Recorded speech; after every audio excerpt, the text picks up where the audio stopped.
नेताजी सुभाष बोस को द्वारा गठित राजनैतिक दल ऑल इंडिया फॉरवर्ड ब्लॉक रो 2 दिन धरी भुवनेश्वर लोहिया एकाडेमी ठारे चलीथिबा जातीय परिषद बैठक आज उद्यापित हो जायछि। एही जातीय परिषद फॉरवर्ड ब्लॉक रो उपसभापति पी.भी. कादी रमन को सभापतित्व रे अनुष्ठित होइतिला।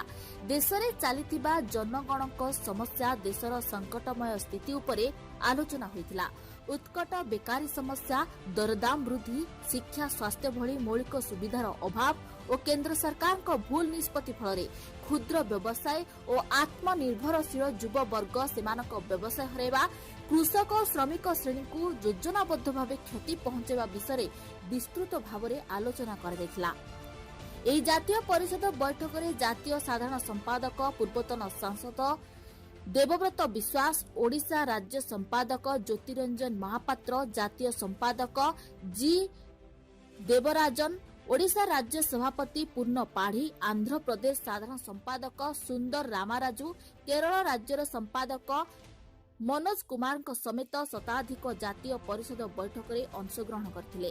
आगामी दिन में सुभाष बोस को विचारधारा और संगठन को व्यापक करने फॉरवर्ड ब्लॉक रो पताका उपरे परिवर्तन कर दा हातुड़ी चिन्ह को बाद दिया जाई केवल नाली पताका रे बाघ चिन्ह को व्यवहार करा जिवो बोली राज्य संपादक और जातीय कमिटीर संपादक ज्योति महापात्र तांको अभिभाषण रे गणमाध्यम को सूचना देथिले।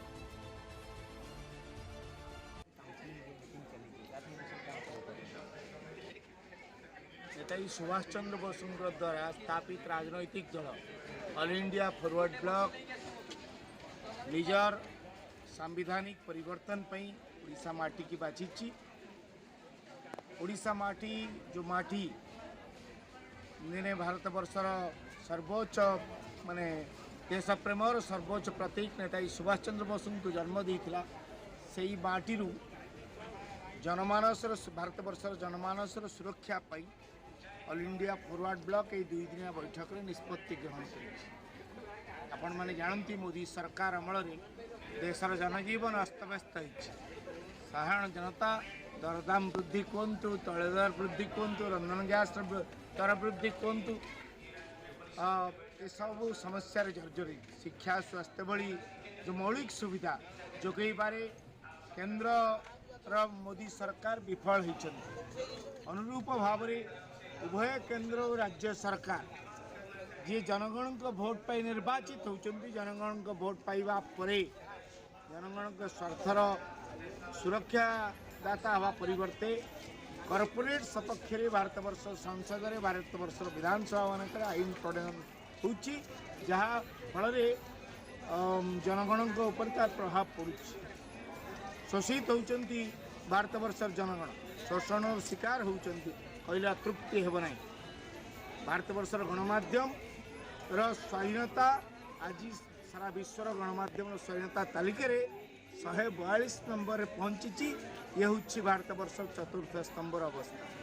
यही अवस्था एभली संकटमय स्थिति रे ऑल इंडिया फॉरवर्ड ब्लॉक एक देशप्रेमी राजनैतिक दल भाव एक सुभाषवादी माने दल भाव निजर सांगठनिक कलेबर रे परिवर्तन आनी पार्टी की जनाभिमुखी करी जनगणकर सरकार प्रतिष्ठा दिगरे नेताजी को स्वप्न को साकार करने दिगरे अग्रसर होगापी विभिन्न निष्पत्ति मान 2 दिनिया अधिवेशन में ग्रहण कर पार्टी पताकार परिवर्तन करा जाई, पार्टी सांविधानिक ढांचार परिवर्तन करा जाइछि।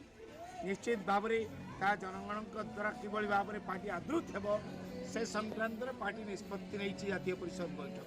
सर 2024 इलेक्शन विधानसभा इलेक्शन यार आभिमुख्य कौन रही ऑल इंडिया फॉरवर्ड ब्लॉक कौन रही भूमिका कौन रही? राष्ट्रीय लेवल पर एक गैर बीजेपी मोर्चा तैयार करने के लिए फॉरवर्ड ब्लॉक का क्या भूमिका रहेगा उसके बारे में हम लोगों ने चर्चा किया है।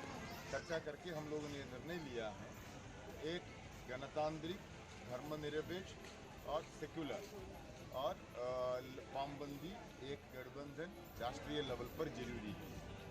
ये गठबंधन तैयार करने के लिए सभी ताकत इकट्ठा होना जरूरी है। इसलिए हमारे देश की संविधान आज की सत्तारूढ़ जो दल है वो तोड़ है। संविधान में जो जो लिखा है उसके खिलाफ ये लोग काम कर रहे हैं। देश की संपत्ति बेच रहे हैं, देश की जनता को धर्म के नाम पर विभाजन कर रहे हैं और हमारा देश की स्वयंप्रभुता को भी इन लोगों ने खतरे में डाल दिया है। तो एक मंच तैयार होना जरूरी है, वो भी इन लोगों ने खतरे में डाल दिया है। तो एक मंच तैयार होना जरूरी है, फॉरवर्ड ब्लॉक तो इसका भूमिका निभाएगा। दूसरा एक महत्वपूर्ण निर्णय हम लोगों ने लिया है, हमारा पार्टी का झंडा में परिवर्तन करने का एक निर्णय हम लोगों ने लिया है। 70 साल के बाद उड़ीसा शहर में नेताजी के जन्मभूमि पर हम लोगों का इसी प्रकार का राष्ट्रीय सम्मेलन के आयोजन किया हुआ है, कॉमरेड ज्योति रंजन महापात्र का नेतृत्व में। इसी सम्मेलन के माध्यम से हम लोगों ने निर्णय लिया है, हमारा जो पार्टी का जो झंडा है, इस पार्टी झंडा में आपका लाल झंडा और जंपिंग टाइगर और कास्ते हथौड़ा, जो हैमर एंड सिकल, हमने ये डिसाइड किया है हमारा पार्टी कम्युनिस्ट पार्टी नहीं है, हमारा पार्टी एक सोशलिस्ट पार्टी है और हम लोग वर्किंग क्लास के बीच में भी काम करते हैं। लेकिन जो बुनियादी मजदूर हैं, किसान और फैक्ट्री का मजदूर, सिर्फ ये नहीं है, हमारे देश में सर्विस सेक्टर में भी काफ़ी मजदूर है। आप लोगों का माफी media personality, intellectual, writer, service personality, hospital में काम करने वाला है, जो भी हो, हमारा जो स्विगी जोमेटो में जो डिलीवरी बॉय है वो भी हमारा सर्विस सेक्टर में काम करते हैं। ये लोग हमारे जीडीपी का 60% अभी प्रोड्यूस करते हैं। तो इन लोगों को भी प्रतिनिधित्व हमारे झंडा में रखना मुश्किल है, इसलिए हम हमारा झंडा से जो हैमर सिकल हटा करके सभी वर्किंग क्लास के लिए ओपन रखा हुआ है। दूसरा, हैमर सिकल कम्युनिस्ट इंटरनेशनल का सिंबल है। आज हमारे देश दुनिया में कोई कम्युनिस्ट इंटरनेशनल नहीं रहा, socialist international. Forward bloc as a socialist party हम इस सिंबल से दूर होकर के हम अपना जो ये आइडेंटिटी बचा के रखने के लिए ये महत्वपूर्ण ऐतिहासिक निर्णय नेताजी का जन्मभूमि ये पवित्र माटी से हम लोगों ने शुरू किया। 2026 के इलेक्शन आ रहा है, विधानसभा और लोकसभा के लिए, इसमें आपका रणनीति क्या होगा?